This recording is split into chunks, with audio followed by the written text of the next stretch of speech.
E aí, minha gente, hoje nós vamos tratar sobre os aspectos gerais do tema de agentes públicos. Temos muitas coisas para tratar, vou ter que dividir em mais de uma pílula, porque vocês sabem que o tema de agentes públicos ele é mais extenso e ele é muito essencial para a prova de vocês, tá? Vamos embora? Vamos aprender aspectos gerais relacionados aos agentes públicos. Vamos lá, slide aí em tela para vocês. Gente, quando falamos de agentes públicos, eu quero que vocês se atentem à espécie dos servidores estatais. É aquilo que mais importa quando falamos de agentes públicos, agentes da administração. São os nossos servidores estatais. Eles possuem vínculo de natureza administrativa, ou seja, eles vão exercer função pública num vínculo de natureza administrativa. São servidores estatutários, inclusive possuem estatuto dos servidores e seguem o estatuto dos servidores. Aqui, quando eu falo dos nossos servidores estatais, eles não possuem vínculo seletista, não é contrato de emprego. Aqui eu estou falando de cargo público, servidores que estão baseados aí em um estatuto dos servidores, tá? Lembrem assim. E quando eu falo desses servidores estatais, eles podem ser divididos em servidores temporários. Isso aqui é muito importante, foi cobrado na última prova da UAB, tá? E me fala o seguinte: desde que seja um serviço temporário de excepcional interesse público e que seja devidamente justificado, também previsto em lei, eu posso ter um servidor estatal temporário. Ou seja, em resumo, eu preciso que o serviço seja temporário, que haja interesse público, serviço temporário, interesse público e caráter excepcional. Nesses três casos, eu consigo ter um servidor estatal temporário.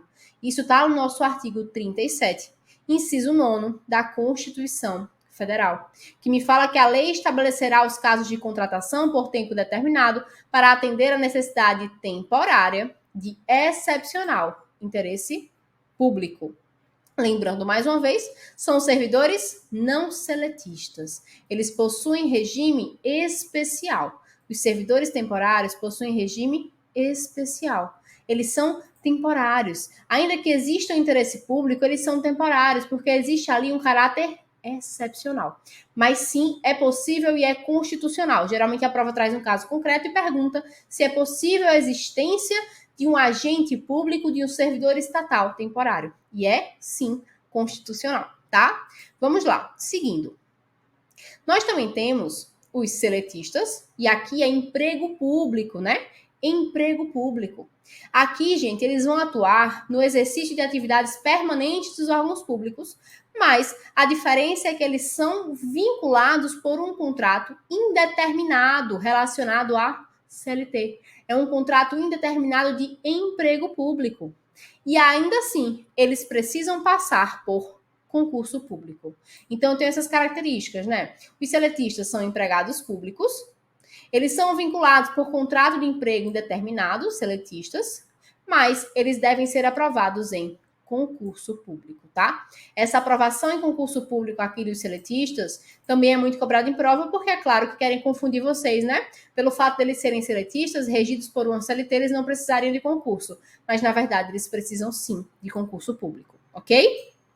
E os estatutários é o que acabamos de ver, né? Que eles vão atuar nesse exercício de atividades permanentes, também devem ser aprovados em concursos públicos, mas eles são vinculados ao Estatuto dos Servidores. Coloquei aqui para vocês o artigo 37, inciso 2º da Constituição. Sempre gosto, gente, de colocar a lei seca para vocês, para ir familiarizando vocês com o estudo da lei seca, que também é muito importante, tá? Para a prova de direito administrativo, nós temos muita cobrança de lei seca também. Então, eu sempre gosto de colocar. Vocês podem pausar, podem procurar no Vademecum de vocês, para poder dar uma lida aí na lei seca e fixar ainda mais o conteúdo, ok? Vamos lá. Seguindo. O que nos importa agora no estudo é tratar sobre os servidores estatutários. E eles podem ser efetivos ou comissionados. Os efetivos, gente, eles vão adquirir estabilidade com 3 anos de efetivo exercício, mais uma aprovação por avaliação especial de desempenho. Então, quando eu falo de servidor efetivo, e eu cito a estabilidade, que é um tema importante, eu tenho que ele vai adquirir após 3 anos de efetivo exercício. E não é só isso, existe uma soma. Ele precisa de aprovação em avaliação especial de desempenho.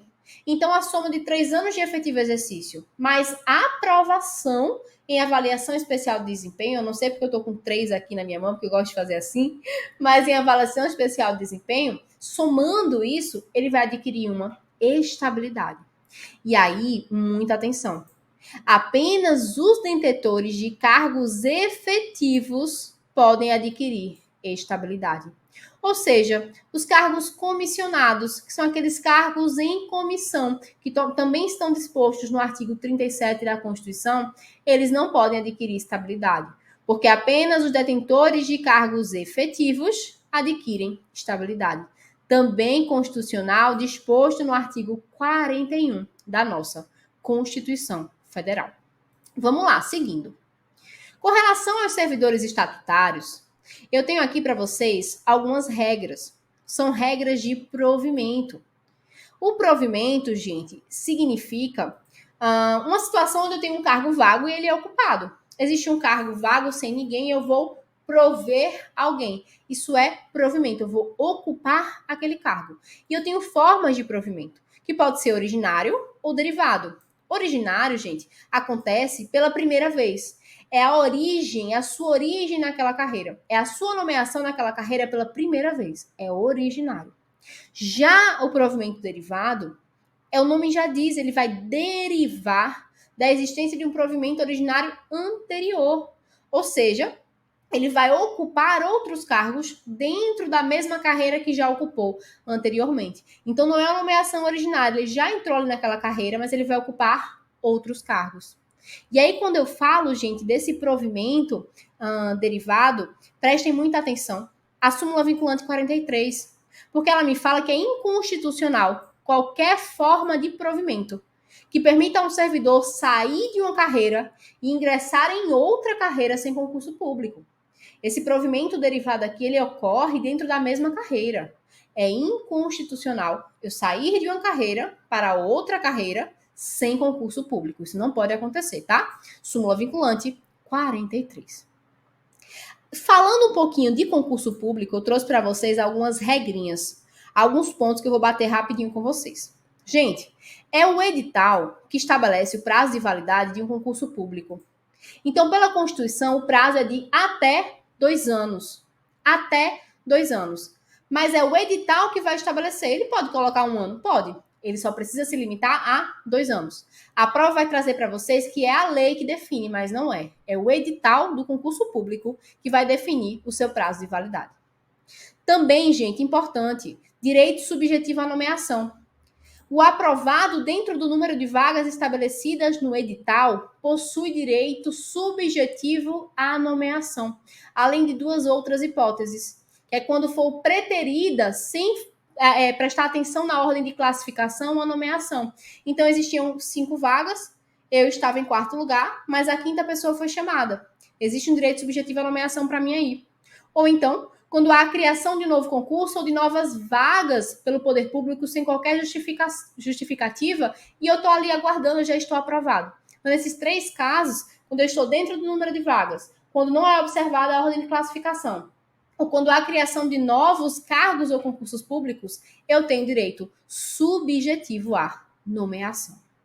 Também importante, súmula vinculante 44, me diz que é constitucional a realização de exame psicotécnico.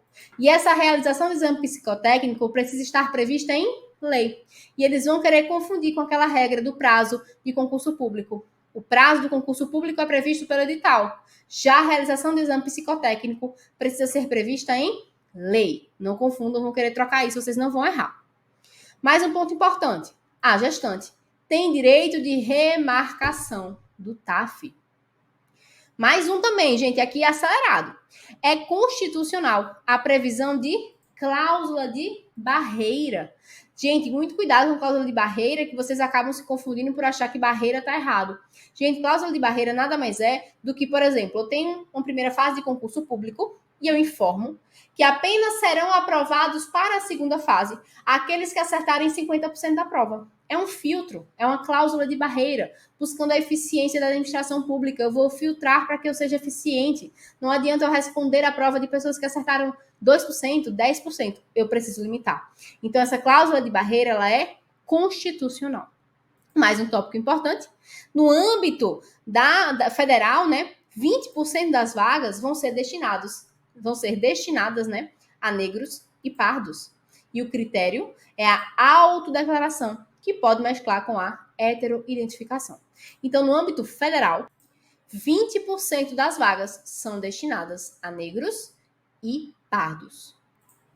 Então, pessoal, nós vimos alguns aspectos gerais aí dos agentes públicos, trouxe para vocês também algumas regrinhas relacionadas aos concursos públicos que também são muito cobrados e espero que vocês tenham conseguido entender. Fiquem comigo, não fujam não, ainda tem muita coisa para a gente tratar de agentes públicos, tá? Ó, beijão para vocês e até a próxima. E aí, minha gente, hoje nós vamos tratar acerca da remuneração dos agentes públicos. Conhecer como funciona a remuneração, o que é a remuneração, o que são tetos, o que são subtetos, é muito importante e muito essencial para a prova de primeira fase de vocês. Ok? Então, gente, quero o celular aí bem longe, quero ver vocês com o celular não, coloca para carregar e vem prestar atenção aqui em mim, porque nós temos mais uma vez um tema muito relevante. Olha só, quando falamos de remuneração dos servidores estatutários, nós temos o seguinte. Gente, a remuneração de um servidor, de um agente público, ela possui caráter contraprestacional. Eu, como servidora pública, eu estou recebendo pelo meu serviço. É uma contraprestação. Então, o caráter de remuneração, o caráter da remuneração de um agente público é contraprestacional. Ele vai receber pelo serviço prestado. E aí, quando eu falo de remuneração, eu tenho os vencimentos, eu chamo de vencimentos. E esses vencimentos, gente, eles são uma soma. Uma soma do vencimento básico mais as vantagens pecuniárias permanentes. São vantagens permanentes, como a gratificação de função, por exemplo. Então, os meus vencimentos básicos mais as minhas vantagens pecuniárias permanentes formam o meu vencimento. O vencimento é uma soma do vencimento básico e das vantagens pecuniárias permanentes, tá? Coloquei até aqui bonitinho para vocês a soma, né? E o total. Total, né? É igual aos vencimentos. E esses vencimentos, eles são irredutíveis. O servidor ele não pode sofrer uma redução nominal na sua remuneração. E por que eu falo em nominal? Porque se o servidor público ele recebe R$2.000, ele não pode sofrer uma redução e passar a receber 1.500. É uma redução nominal. Mas o preço real, o valor real, ele pode ser alterado. E é por conta do mercado, da inflação. Há 10 anos atrás, quanto que valia R$2.000, gente? Valia demais, né? Então, eu não posso garantir como administrador público essa irredutibilidade do valor real. O que eu posso garantir é a irredutibilidade do valor nominal. Você recebe 2.000, você não vai deixar de receber 2.000. Mas se 2.000 valiam mais há 10 anos do que atualmente, eu não consigo, como administrador, controlar isso. Agora, claro, eu não consigo controlar, mas eu vou revisar anualmente a sua remuneração. Então, há uma revisão geral anual, aqui sim, para manter o valor real da remuneração. Eu não posso garantir uma irredutibilidade, mas é claro que eu vou revisar. Pode acontecer aí um reajuste no seu salário para que ele esteja adequado com a atualidade, adequado com o mercado e aquilo que é minimamente possível. Mas atenção que a irredutibilidade é do valor nominal, ok? Vamos lá. Gente, quando eu falo de salário mínimo, o que importa são os vencimentos totais. Ou seja, vocês lembram que os vencimentos totais é a soma do vencimento básico mais as vantagens pecuniárias permanentes. Essa soma é o que me importa, tá? Para fins de salário mínimo. A gente sabe que não pode existir um trabalho inferior ao salário mínimo. Mas aqui, como eu tenho uma soma, o que importa é o total. Então, o meu vencimento básico pode ser R$500. R$500 é inferior ao salário mínimo. Mas juntando com a minha vantagem pecuniária permanente, que tem um valor de R$ 5.000, eu recebo 5.500. E o vencimento total que dá 5.500 está acima do salário mínimo. Então, para fins de salário mínimo, aquilo que realmente importa é o total, são os vencimentos totais, que é a soma do vencimento básico mais a vantagem pecuniária permanente. Ok? Pegaram? Vamos lá. Seguindo, gente. Com relação à remuneração, eu tenho que alguns possuem subsídio, outros possuem a remuneração. O subsídio, gente, é um valor de uma parcela única. Eu tenho uma parcela única estabelecida em lei chamada de subsídio. É diferente da remuneração. A remuneração não é uma parcela única, né? Já o subsídio, sim, é uma parcela única estabelecida em lei. E esse subsídio, gente, é obrigatório para os agentes políticos, a advocacia pública, a defensoria pública, o Tribunal de Contas e a polícia. Para as demais carreiras, o subsídio ele é facultativo. Então prestem atenção quando ele é obrigatório, porque a regra é que para as demais ele seja facultativo. Então é mais fácil a gente lembrar dos obrigatórios, né? Agentes políticos, advocacia pública, defensoria, Tribunal de Contas e polícia. E aí, um puxadinho do subsídio, né? Além do subsídio, nós temos os subtetos. Olha só. Quando eu falo de subtetos, gente, eu tenho uma divisão. E aí, atenção. Eu sei que quando começa a falar de remuneração, e olha que não tem nem número aqui, tá? Mas vocês falam, professora, eu sou de humanas. Calma, respira, que vocês vão entender o raciocínio disso aqui. Quando eu falo de subteto, gente, eu tenho uma divisão. Veja, um servidor público municipal, ele precisa que o subteto esteja definido na lei orgânica do município. Claro, é um servidor público municipal. Lei orgânica municipal. E esse subteto não pode ultrapassar o subsídio do prefeito. Então, eu preciso estabelecer limites. Senão vai ficar desarrazoado, vai todo mundo receber uma remuneração desproporcional. Então, o subteto é isso. No caso do servidor público municipal, além de estar definido em lei orgânica do município, ele não pode ultrapassar o subsídio do prefeito. Então, é o limite do subteto dos servidores municipais. E eu também tenho a divisão, o subteto dos servidores públicos estaduais. Dentro dos servidores públicos estaduais, eu vou dividir em 3 subtetos: poder executivo, poder judiciário e poder legislativo. Então, aqui eu tenho servidores públicos do executivo, servidores públicos do judiciário, servidores públicos do legislativo.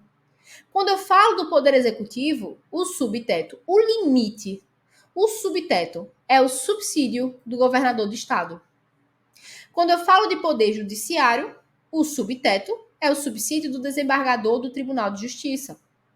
Quando eu falo do poder legislativo, o subteto é o subsídio do deputado estadual. Então, gente, aqui é regrinha mesmo. É decoreba mesmo. E eu não tenho esse negócio de falar, decora, porque tem muitas pessoas que ainda têm esse tabu com decorar, né? Ah, não, quem decora não aprende. Aprende sim. Imagina, tu tá ali repetindo para decorar. É claro que você aprende. Então, aqui é um decoreba para você, tá? Para você entender aqui quais são os limites, quais são os subtetos. Mas aqui tá bem claro para vocês as regrinhas, vocês podem baixar esse material, dar uma revisada depois. E para finalizar, gente, eu trouxe aqui 2 regrinhas para vocês também. Os procuradores estaduais, membros do Ministério Público e da Defensoria, embora vinculados ao Poder Executivo, seguem o subteto do Poder Judiciário. Então, quando eu falo de procurador, Ministério Público, membros do Ministério Público e membros da Defensoria, eles estão vinculados ao Poder Executivo. Então, em regra, o subteto deles deveria ser o subsídio do governador do estado. Mas para eles eu tenho uma regrinha específica. Por quê? Porque eles seguem o subteto do Poder Judiciário. Então, eles vão se encaixar aqui. O subteto deles é o subsídio do desembargador do Tribunal de Justiça. E também os membros da magistratura, por conta da sua autonomia financeira, vão seguir apenas, somente, o teto do subsídio do ministro do STF. Subsídio do ministro do STF é o maioral, tá? É ali o limite do limite do limite. E quando eu falo dos magistrados, eles vão seguir esse subteto aqui, tá? O subteto deles, na verdade, é o teto do subsídio do ministro do STF. Então, nós temos regrinhas gerais e temos essas duas regras específicas. Deem uma olhada novamente no material que está disposto para vocês. Resolvam questões que eu tenho certeza que vai fixar em mente. Não fica agoniado, não. Qualquer coisa, você até rever essa aula aqui, tá? Que é pequenininha, vocês conseguem rever. Qualquer dúvida, gente, não hesitem em me contatar. Vou colocar aqui meu Instagram, mais uma vez, rapidinho para vocês. Olha aqui. @cecilianavarro.prof. Pode mandar direct, gente. Não fica acanhado, não fica com vergonha, não. Manda mesmo, porque eu tenho alunos e recebo muitos alunos no meu direct. Ali a gente tem um papo mais tranquilo, eu posso fazer até áudio para vocês, explicar todas as suas dúvidas. É momento de tirar dúvidas? Sim, tá bom? Ó, beijão para vocês e até a próxima. E aí, minha gente, hoje nós vamos tratar a respeito do tema agentes públicos, mais focado no processo administrativo disciplinar, o nosso PAD também. Vocês estão cansados de ouvir isso? Tema importantíssimo para a prova de primeira fase de vocês, tá? Então vamos tratar hoje sobre o processo administrativo disciplinar. Olha aí, slide em tela para vocês. Gente, eu vou introduzir vocês no tema das penalidades administrativas, só para que vocês entendam. A aplicação de qualquer penalidade depende do processo administrativo disciplinar. Então, para que eu aplique uma penalidade, eu preciso que exista o processo administrativo disciplinar, porque eu preciso garantir o contraditório, eu preciso garantir a ampla defesa. E o PAD me garante isso. E aí, para que eu aplique uma penalidade específica de advertência ou de suspensão que dure até 30 dias, é suficiente a instauração de uma sindicância. Então, a regra geral é que para que eu aplique uma penalidade, eu preciso de PAD. Vou chamar de PAD, tá? É mais fácil para a gente. Processo Administrativo Disciplinar. Mas se for um caso de advertência ou suspensão com limite de até 30 dias, pode existir uma sindicância. A sindicância ela é satisfatória, que nada mais é do que um PAD simplificado. É uma forma simplificada, simplória aí, do nosso PAD. Essa sindicância, gente, ela vai ter duração de 30 dias mais 30 dias. Ou seja, ela tem 30 dias, prorrogável uma vez por igual período. A duração da sindicância é essa. E de uma sindicância, eu tenho 3 hipóteses que podem acontecer. Se for verificado que não ocorreu uma infração, eu vou arquivar. Se eu verificar que sim, ocorreu uma infração, aí sim eu vou aplicar a penalidade.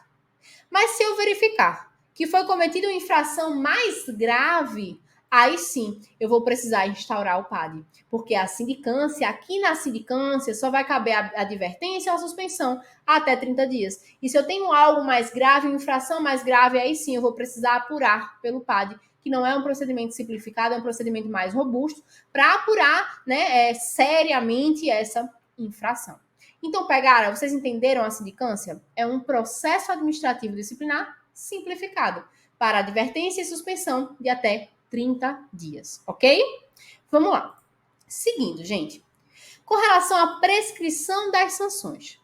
Lá no meu artigo 142 da Lei 8.112, que é a nossa lei, né, dos agentes públicos, a sanção disciplinar ela vai prescrever em... E aí eu tenho 3 regrinhas importantes.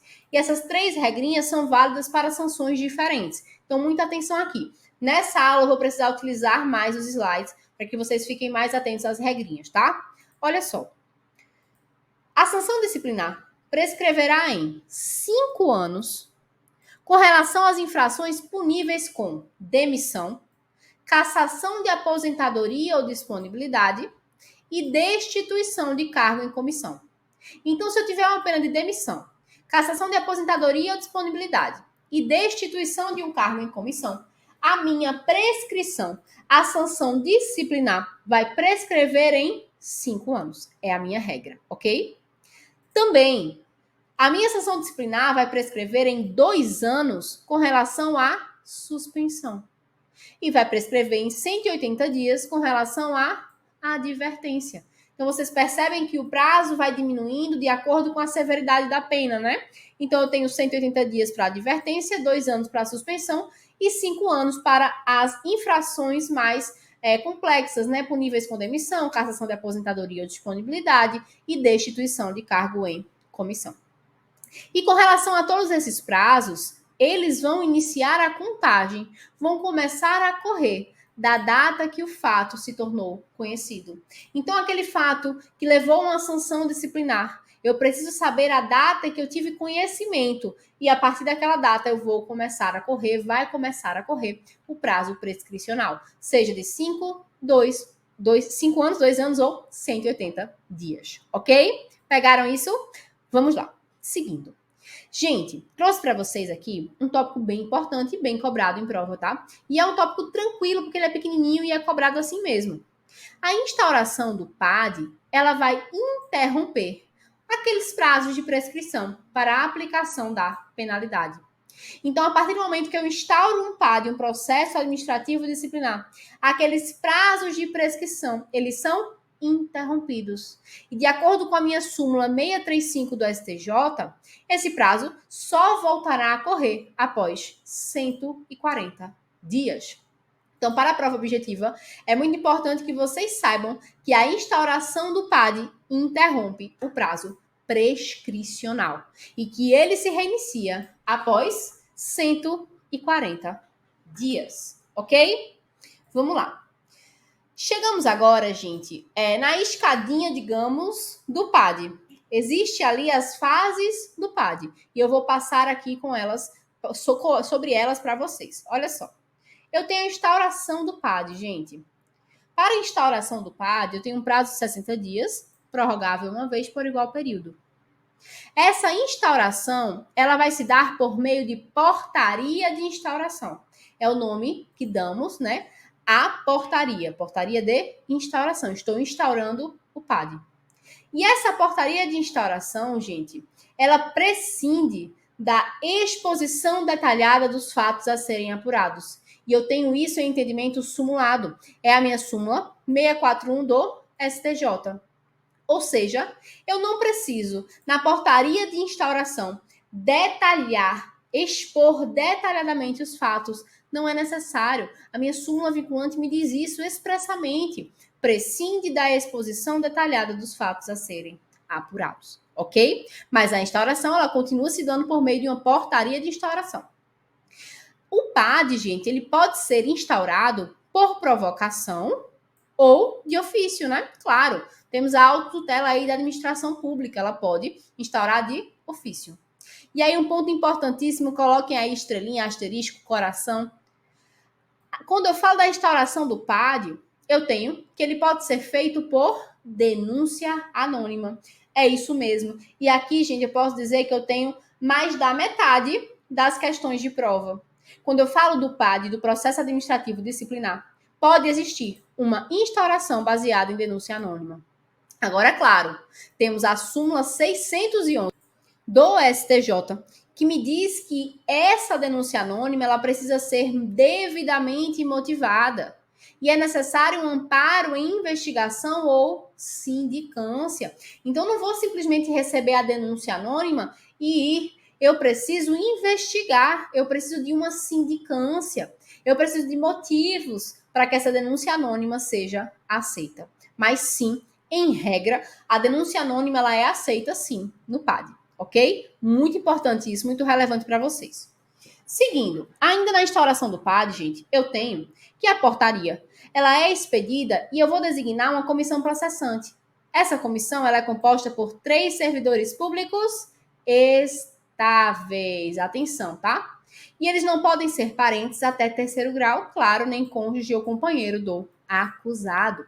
Então, a comissão processante, e aí eu quero que vocês tenham atenção, ela é composta por 3 servidores públicos estáveis. É o tópico mais importante aqui do que eu estou falando para vocês a respeito da comissão processante. E além dos demais membros, né, o presidente dessa comissão ele precisa ter cargo ou nível de escolaridade igual ou superior ao do acusado. E após a instauração do PAD, nós passamos para a fase do inquérito. Cortem aqui, coloquem administrativo. Olha, essa professora gosta de penal, é? Gosta nada, gente. Passamos para a fase do inquérito administrativo. E olha só, quando eu chego no inquérito administrativo, eu tenho a produção de provas, a elaboração de defesa e o relatório da comissão processante. Quando eu falo da produção de provas, aquilo que eu preciso que entre na mente de vocês é que todos os meios de prova são admitidos. Agora, claro, a prova lícita. E aqui, quando eu falo do PAD, é admitida a prova emprestada. Eu coloquei aqui para vocês a súmula 591 do STJ, peço que vocês façam a leitura, onde ela informa para mim que sim, é permitida a prova emprestada durante o inquérito administrativo. Além disso, nós temos a elaboração da defesa. Então, o acusado, ele pode elaborar a sua defesa dentro do seu prazo legal. A regra de prazo legal é de 10 dias. Então, em regra, eu tenho 10 dias. Casos específicos, né? Se eu tiver mais de um acusado, eu tenho 20 dias para apresentar a defesa. E se for citado por edital, eu tenho 15 dias, tá? E aí, gente, se esse acusado ele for revel, o que vai acontecer é a designação de um defensor dativo. Então, a revelia leva apenas a designação de um defensor dativo, no caso do PAD. E aí chegamos ao relatório da comissão processante. Esse relatório é um parecer, ele é conclusivo, existe opinião, mas ele não é vinculante. Então, o relatório, né, esse relatório aqui do PAD, da comissão processante, ele não é vinculante, ok? Gente, eu sei que é muita informação, mas desacelera aí que vocês vão conseguir aprender, tá? Vamos lá. Passamos para a fase do julgamento. Aqui eu tenho 20 dias para proferir a decisão. E aí, preste atenção que eu coloquei um tópico aqui para vocês, importante, detalhe do detalhe. De acordo com a jurisprudência da STJ, se um servidor for absolvido em razão da prescrição, eu não vou inserir isso no seu assentamento. Eu não vou inserir essa penalidade, essa possível aplicação da sanção no seu assentamento em razão da presunção de inocência. Não ocorreu o julgamento por conta da prescrição, então eu não vou inserir, ok? Isso é jurisprudência do STJ. Dessa decisão, que eu tenho um prazo de 20 dias, podem existir 3 impugnações administrativas, que é o pedido de reconsideração, o recurso e a revisão, que está aqui em outro slide, certo? Quando falamos do pedido de reconsideração, eu tenho um prazo de 30 dias corridos. E eu vou pedir que a própria autoridade que decidiu reconsidere a sua decisão. Então, eu vou pedir para a autoridade que decidiu e eu tenho um prazo de 30 dias. Eu vou chegar e vou falar, reconsidera aí, por favor. Claro que não é assim, né, gente? Mas só para vocês entenderem. E eu também tenho, como forma de impugnação, o recurso, também com prazo de 30 dias. Mas aqui eu estou recorrendo de uma decisão. Então eu vou recorrer a uma entidade superior. Eu vou entregar para ele e falar, dá uma olhada que eu acho que ali, aquela autoridade ali errou. Eu estou entrando com recurso, eu estou recorrendo. Além da reconsideração e do recurso, eu tenho a revisão. Aqui na revisão eu não tenho prazo. Ela pode ser feita a qualquer momento, mas aí sim eu preciso alegar fatos novos. Então, existindo fatos novos, eu posso solicitar a revisão a qualquer momento. Eu vou abrir um processo administrativo de revisão. E aí, por fim, gente, para a gente finalizar, eu tenho 2 regrinhas relacionadas a reformatio impégios. Em sede de recurso e de reconsideração, que nós acabamos de ver, não existe vedação a reformatio impégios. Ou seja, em sede de recurso e reconsideração, pode existir a piora da situação do recorrente. Em recurso e em reconsideração, é vedada, não é vedada a reformatio impégios, ou seja, pode existir uma piora. Pode existir uma piora da situação do recorrente, porque a reformatio impégios ela pode acontecer. Já quando eu passo para a revisão, a reformatio impégios, aí sim, ela é vedada. Então, em face de uma revisão, eu não posso piorar a situação daquele que solicitou a revisão. Eu posso manter a situação ou melhorar. Piorar, eu não posso, tá? Porque é vedada a reformatio impégios. Gente, respira. Eu sei que foi muito conteúdo, mas aqui eu quero passar para vocês aquilo que é mais importante para vocês gabaritarem administrativo. E eu tenho certeza aqui, gente, meu coração pulsa mais forte, ele queima, ele arde, porque eu sei que vocês vão conseguir ser aprovados, garantir os 40 pontos e mais ainda gabaritar a disciplina de administrativo, tá? Qualquer dúvida, não deixem de me contatar, estou aqui para ajudar vocês, certo? Ó, beijão e até a próxima. E aí, minha gente, hoje nós vamos tratar ainda sobre agentes públicos, mas sobre uma vertente diferente, relacionada às acumulações de cargos públicos. Será que é possível acumular cargos? Com relação ao tema administração pública, é possível acumular cargos públicos? É isso que eu vou mostrar para vocês, quais são as regras, quais são as exceções, para que vocês consigam gabaritar administrativo lá no dia da prova de vocês, ok? Vamos lá. Slide em tela. Gente, quando eu falo de provimento de cargo público, apenas um cargo pode ser provido. Por quê? Porque a minha Constituição Federal veda expressamente a acumulação de cargos públicos. Então, a regra é que não é possível a acumulação de cargos públicos. Isso está disposto no meu artigo 37, inciso 16 da Constituição Federal. Então, em regra, sim, é vedada a acumulação de cargos públicos. Mas, como tudo na vida, como tudo no direito, existe uma exceção. E nesse caso aqui, eu tenho mais de uma exceção. Gente, quando eu falo dessa vedação de acumulação, primeiro, eu tenho que ela é abrangente, tá? Aos estatutários e aos seletistas. Sejam eles da administração direta ou da administração indireta. Ou seja, abrange a União, os estados, olha aqui, União, estados, municípios e DF. Mas também a administração indireta, que vocês já aprenderam. Ou seja, abrange as autarquias, fundações públicas, empresas públicas e sociedades de economia mista. Vai abranger também essa vedação à acumulação de cargos públicos. Mas, como eu disse, nós temos exceções e são elas, né, que vão vir aí na cobrança da prova de vocês.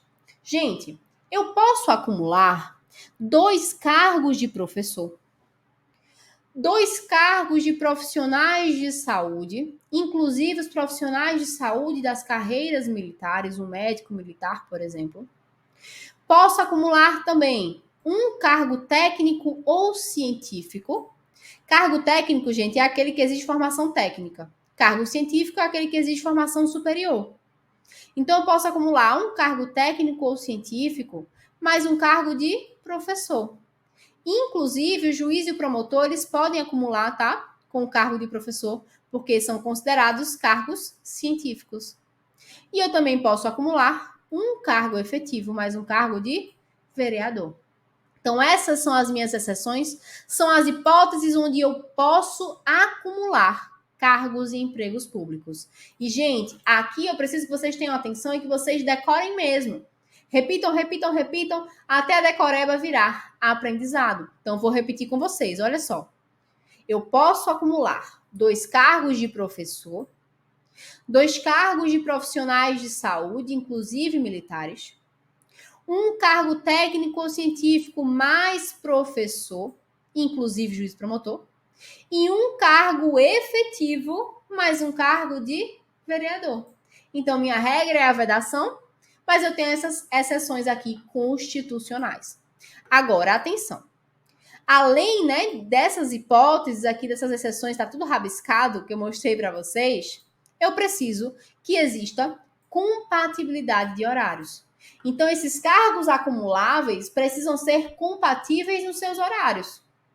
Então, beleza, eu posso acumular 2 cargos de profissional de saúde, mas não tem como eu acumular 2 cargos com o mesmo horário. Os 2 cargos iniciam de 8 e vão até às 6 da noite, né? 8 às 6. Isso não pode acontecer. Como é que eu vou trabalhar nesses 2? Né? É injusto, né? Então, precisa haver compatibilidade de horários. Então, se aqui eu trabalho de 8 às 6, aqui eu preciso trabalhar no mínimo de 6h30 à meia-noite.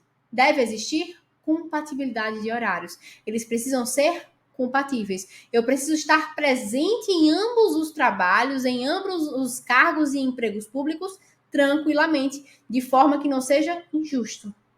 E aí, atenção, não existe mais a incompatibilidade ficta. Ou seja, eu vou analisar os horários que não podem ser conflitantes. É igual o exemplo que eu dei para vocês. Os horários não podem ser conflitantes. Senão não faz sentido, eu não vou conseguir acumular, não vou estar presente efetivamente nos dois cargos, em ambos os cargos que eu estou acumulando. Então, ainda que eu passe pelas hipóteses, eu preciso de compatibilidade de horários, onde eu vou analisar os horários que não podem ser conflitantes. E aí, ainda que eu acumule dois cargos, eu preciso respeitar o teto remuneratório. Lembra? Qual é o teto remuneratório, gente? O master, o maioral, eu sempre falo assim, o maioral, o teto, do ministro do STF. Então, ainda que eu acumule dois cargos, eu preciso ficar atento, tá? Eu preciso ter atenção ao teto. E o teto é o subsídio do ministro do STF, ok? Seguindo, para que a gente consiga finalizar, esse tema é mais rapidinho, mais curtinho para vocês. Eu preciso que vocês entendam que cada cargo acumulado, ele precisa ser considerado separadamente. Ou seja, cada cargo precisa respeitar os seus tetos. Se eu tenho um cargo aqui, eu vou respeitar o teto desse cargo. Se eu tenho um cargo aqui, eu vou respeitar o teto desse cargo. Eles são considerados individualmente, tá? Não existe soma. Se ele acumula dois cargos, ele respeita dois tetos. Pegaram isso aqui? Se eu acumulo dois cargos, eu respeito dois tetos de forma individual, tá bom? Vamos lá. Para finalizar, gente, será que é possível acumular um provento de aposentadoria com uma remuneração de cargo público? Eu sou aposentada, recebo meu provento de aposentadoria, mas também estou querendo, exercendo, inclusive, um cargo público e recebendo remuneração por ele. Eu posso receber o provento de aposentadoria e a remuneração de um cargo público? Isso pode acontecer? A resposta, olha aqui, é que, a princípio, em regra, não. Em regra, isso não pode acontecer, mas eu tenho as exceções. A não ser que sejam cargos acumuláveis na atividade, que a gente acabou de ver as hipóteses, e aí, como exemplo, um juiz aposentado que agora exerce um cargo público de professor. Eles são acumuláveis na sua atividade, não é? Científico mais professor. Então, sendo acumuláveis na sua atividade, eu posso acumular o provento de aposentadoria e a remuneração do cargo público. Também, se eles forem cargos de comissão, eu posso acumular. Ou se forem cargos eletivos, eu também posso acumular. Então, eu vou acumular aqueles cargos, vou acumular os proventos de aposentadoria, mais a remuneração de um cargo público.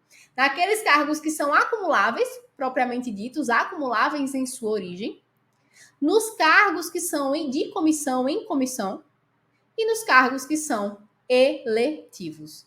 E isso, gente, está previsto no nosso texto constitucional. Então, se alguém te perguntar se eu posso acumular provento de aposentadoria com remuneração de cargo público, você vai falar, depende. A regra é não, mas eu tenho as exceções, tá? E eu quis trazer as exceções para vocês, porque eu entendo que exceção é aquilo que a FGV mais gosta de cobrar, e esse assunto aqui ele já foi cobrado na segunda fase em Direito Administrativo, e nada impede que a FGV cobre na primeira fase também, e vocês vão arrasar, porque acabaram de aprender aqui comigo, eu tenho certeza que não vão errar essa questão, tá, gente? Me coloco totalmente à disposição de vocês. Mais uma vez, tá aqui o meu Instagram. Vai, corre lá, sai correndo, pega o teu celular que eu pedi para tu deixar carregando, me segue no Instagram, qualquer dúvida que você tiver, pode entrar em contato comigo, @cecilianavarro.prof, estou totalmente à disposição, estou sempre postando dicas muito legais, enquetes, coisas muito legais para poder interagir com vocês, que eu acho isso muito importante, tá? Então, espero que estejam aprendendo, espero que estejam gostando das aulas, e mais uma vez, estou à disposição, tá? Deixem de negócio, fiquem acanhados não, falem comigo. Beijão para vocês e até a próxima. E aí, minha gente, hoje estou aqui diretamente dos estúdios do SES OAB para trazer mais uma aula em Direito Administrativo para vocês.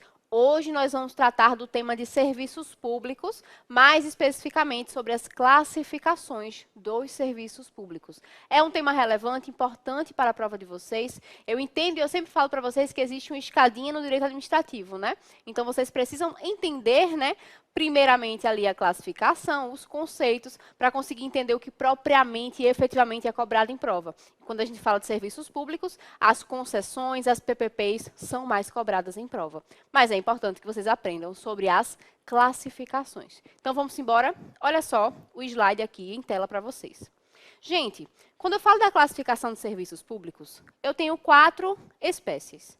A começar pela espécie chamada de serviços públicos individuais ou serviços públicos uti singuli. Gente, significa que eu tenho um serviço público que é prestado a todos, mas quando eu falo de individual, uti singuli, eu entendo e eu informo para vocês que é aquele serviço que eu consigo individualizar. Ele é divisível. Eu consigo saber quem que foi aquele usuário do serviço. Então, ele é prestado a todos, mas eu consigo individualizar essa prestação para cada usuário. Ele é divisível. Nós chamamos de serviços uti singuli. E se eu consigo, né? Se eu consigo individualizar, se eu consigo dividir, eu posso cobrar taxas ou tarifas. Eu posso cobrar taxas ou tarifas daqueles que estão recebendo o serviço público, porque eu consigo individualizar quem recebe e quem não recebe. Então, quando eu falo de uti singuli, vocês vão lembrar das taxas ou das tarifas. E aí, um exemplo, né, que vocês já conhecem é o transporte público, né? Quando eu ando num transporte público, eu consigo individualizar quem é que está passando ali, quem é que está usufruindo desse serviço público. E, por isso, eu consigo cobrar uma tarifa para que ele entre e utilize, né, ali o transporte público. Energia elétrica. Você tem energia elétrica. Aqui em Recife, em Pernambuco, nós temos a CELP. Então, eu vou receber a minha conta da CELP, com tudo aquilo que foi utilizado. Porque um serviço uti singuli, ele é divisível. Eu consigo individualizar a prestação do serviço. Porém, paralelo ao serviço uti singuli, eu tenho os serviços que são gerais ou uti universi. Nesse caso, eles vão ser prestados a todos e usufruídos por todos simultaneamente. Eu não consigo individualizar os serviços públicos gerais, os serviços públicos chamados de uti universi. Ele é geral. Todos são impactados pelo serviço público e eu não consigo dividir. Ou seja, ele é indivisível. Olha aqui. Não consigo individualizar. Ele é indivisível. A exemplo da iluminação pública. Quantas vezes eu vou me utilizar de uma iluminação pública? Eu estou caminhando num calçadão, eu estou passando de carro por uma avenida, a iluminação pública ela sempre vai me impactar. Então, não tenho como individualizar, dividir exatamente quem está usufruindo de uma iluminação pública. Mesma coisa a segurança pública. São exemplos aí importantes para vocês. É uma forma de vocês entenderem que os serviços públicos gerais ou uti universi não são individualizáveis, eles são indivisíveis. E ainda, falando das espécies, né, dos serviços públicos, nós temos os serviços que são exclusivos de Estado e os serviços não exclusivos de Estado. Quando eu falo dos serviços exclusivos de Estado, eu tenho que eles só podem ser prestados pelo Estado. A prestação deve ser pelo próprio Estado.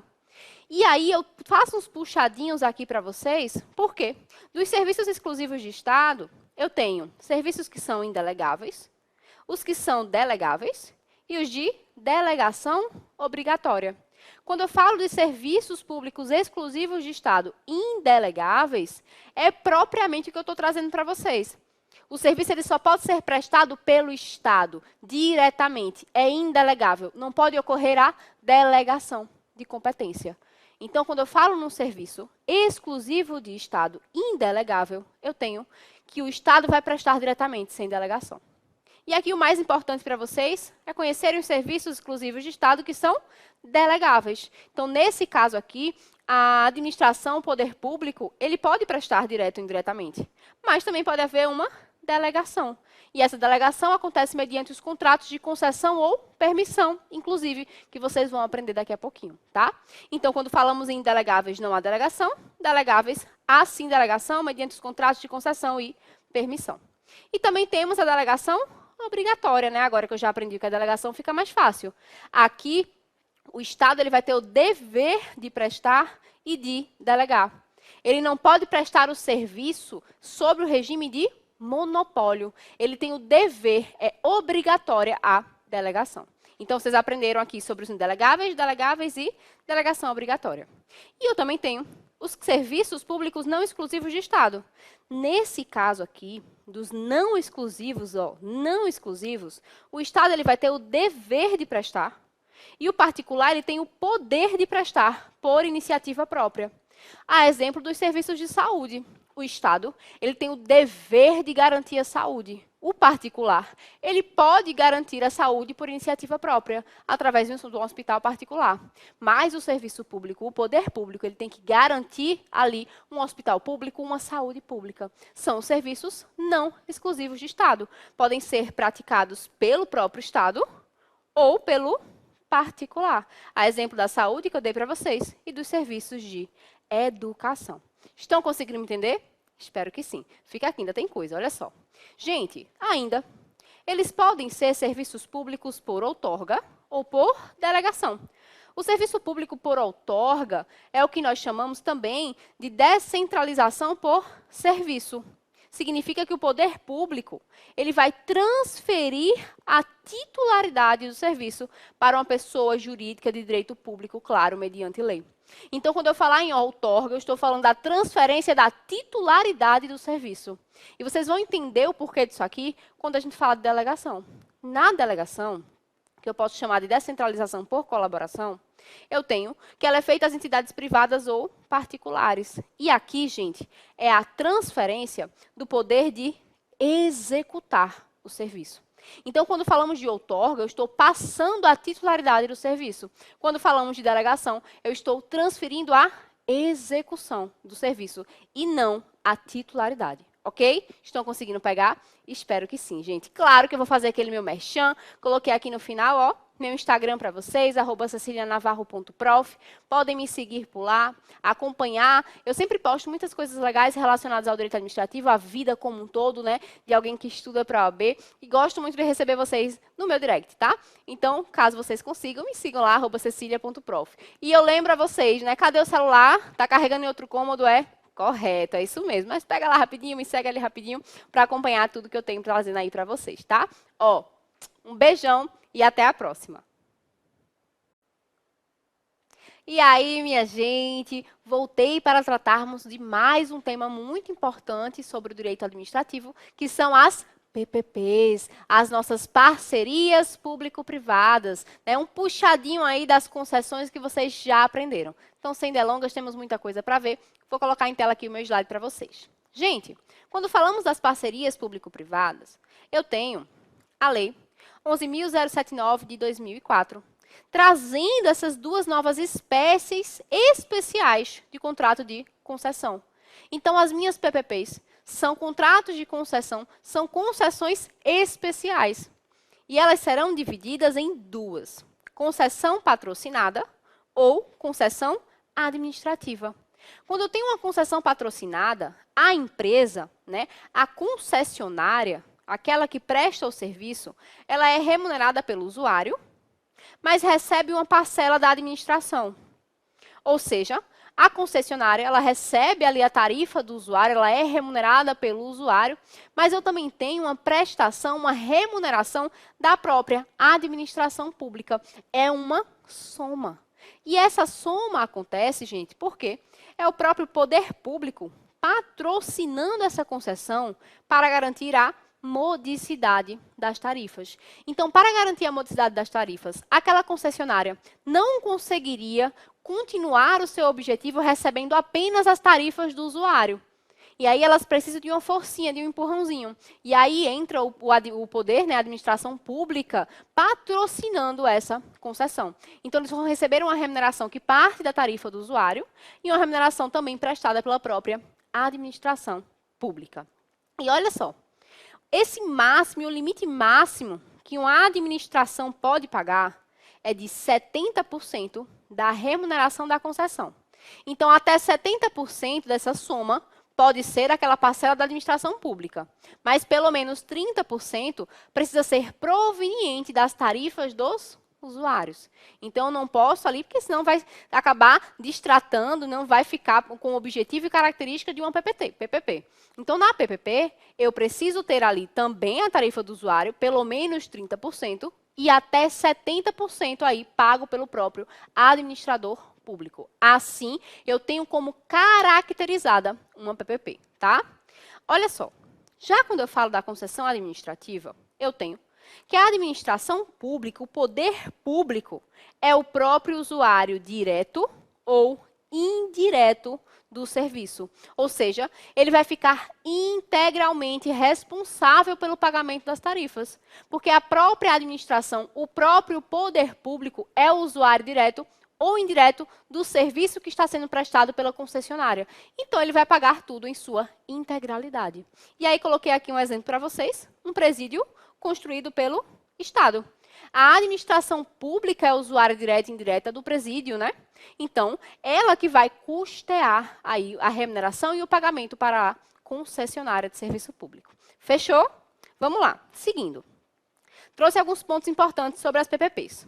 Gente, quando eu falo de PPP, eu tenho um prazo mínimo de 5 anos. Então, um contrato de parceria público-privada, ela precisa ter mínimo, um prazo de 5 anos. Aqui, o mais importante para vocês, mais cobrado em prova, é o prazo máximo de 35 anos. Então, eu tenho um prazo máximo de 35 anos num contrato de PPP. Também muito cobrado em prova, o valor, né? O valor mínimo de um contrato de PPP é de 10 milhões. E preste muita atenção, é comum a gente ver 10 milhões e falar, pô, será que isso é mínimo mesmo ou isso é máximo? Não. Quando eu falo das PPPs, elas realmente têm esse valor elevado. Então, o mínimo de um contrato de PPP que eu posso firmar é 10 milhões de reais. É o mínimo. Olha aqui, muita atenção, porque vão querer colocar máximo na prova para confundir vocês. E aí, quando eu falo do objeto dessa PPP, eu tenho que esse objeto, obviamente, como eu já falo para vocês em várias aulas, precisa ser o interesse público. O objeto do direito administrativo é o interesse público. E aqui, o objeto desse contrato, ele precisa ser a prestação do serviço público. Ainda que exista uma obra, uma execução de obra pública, eu preciso que o objetivo do contrato seja a prestação do serviço público. Então, eu não posso ter uma PPP com o objetivo de execução de obra pública. O objetivo precisa ser a prestação do serviço, ainda que precedida de obra pública. E aí eu resumi aqui para vocês. Se não houver serviço público a ser prestado, não existe PPP. Então, a mera execução de obra pública não pode se caracterizar como PPP. Eu preciso que o objetivo seja a prestação de um serviço, para que eu consiga caracterizar uma PPT. Ok? Eu estou falando PPT, gente, várias vezes. PPT para a gente aqui significa PowerPoint. É o que a gente usa aqui para as aulas de vocês.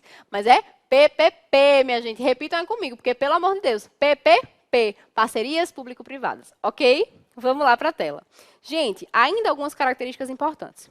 Eu tenho nas PPPs um compartilhamento de riscos e ganhos. E isso aqui, gente, vai decorrer de uma possível redução dos riscos. Então, existe uma responsabilidade solidária do Estado pelos danos e os ganhos decorrentes dessa parceria. Então, na parceria, é correto dizer que existe responsabilidade solidária. É correto dizer que existe o compartilhamento de riscos, tanto no dano, claro, como no ganho. Existe compartilhamento. É solidário, uma característica da PPP. Também, eu tenho aqui a SPE. O que danado é a SPE, professora? É uma sociedade de propósito específico. Então, antes da celebração do meu contrato de PPP, eu preciso criar uma sociedade de propósito específico. Gente, isso é obrigatório. Antes da elaboração, da celebração de um contrato, eu preciso firmar aí uma sociedade de propósito específico.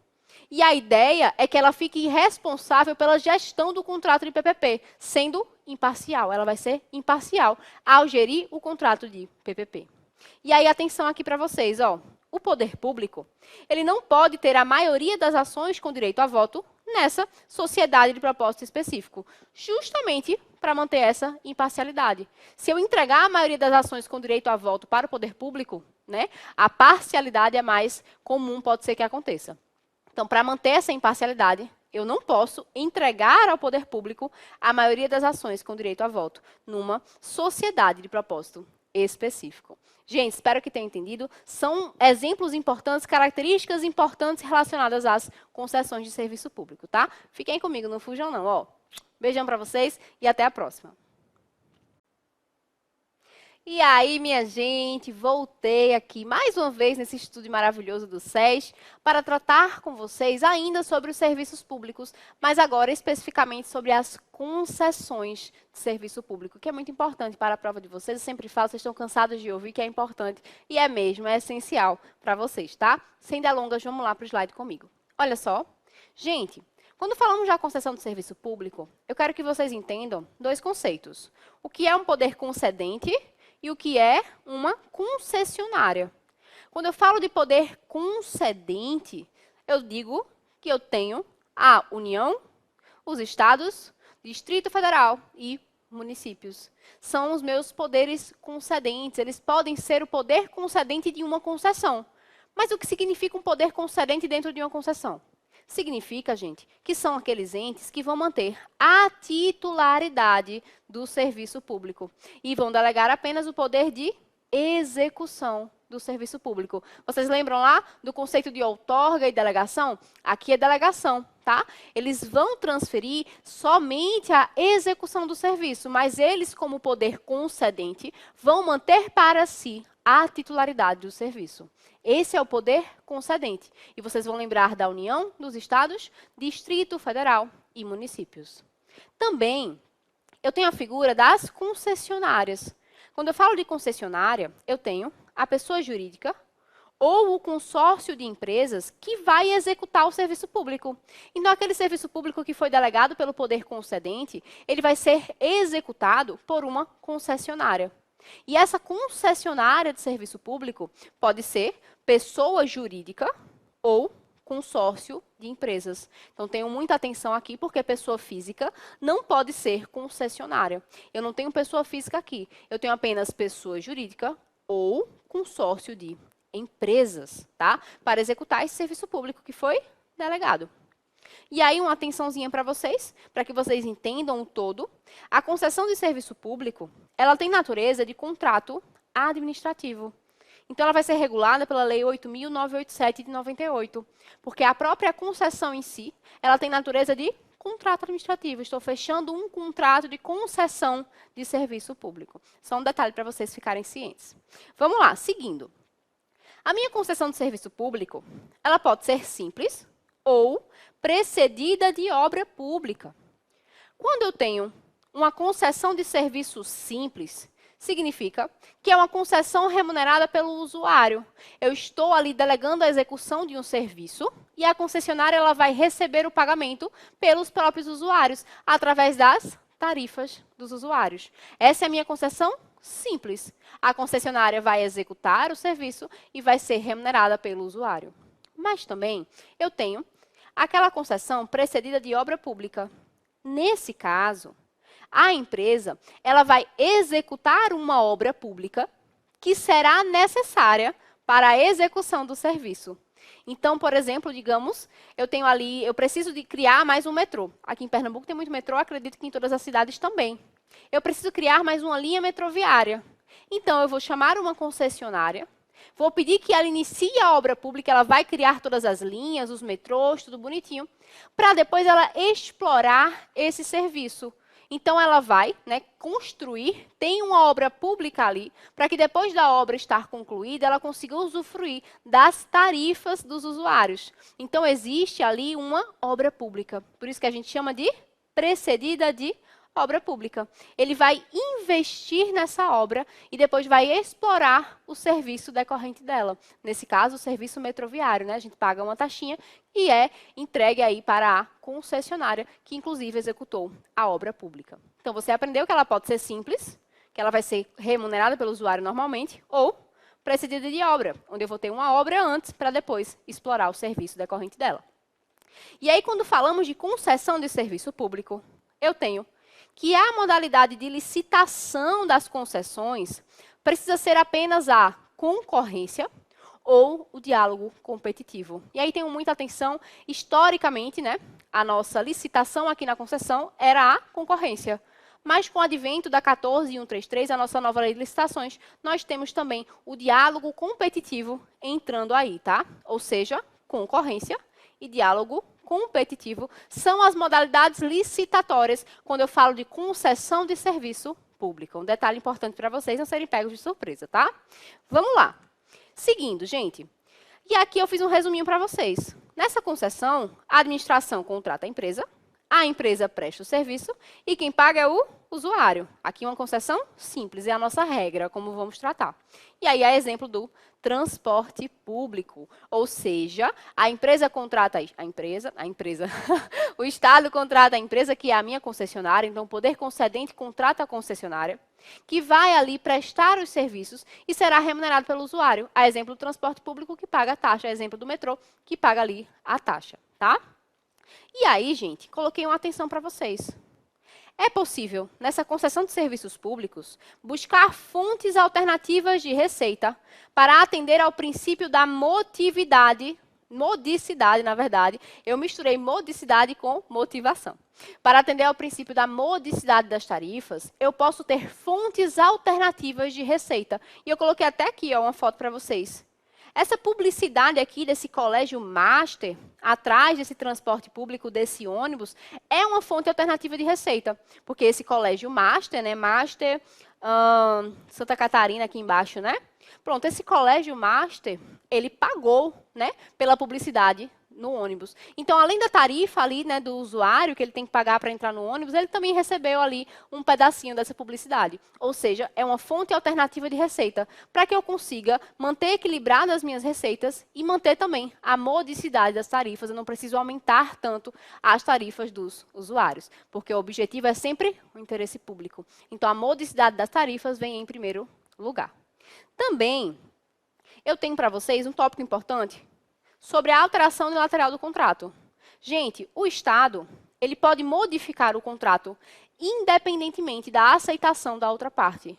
É a alteração unilateral, apenas uma pessoa alterando o contrato. E a administração tem essa prerrogativa.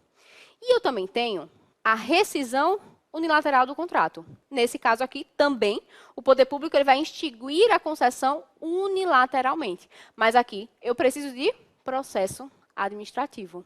E ela pode acontecer por dois motivos. Inadimplemento do contratado ou motivo de interesse público. Quando eu tiver um motivo de interesse público, eu preciso de autorização legislativa.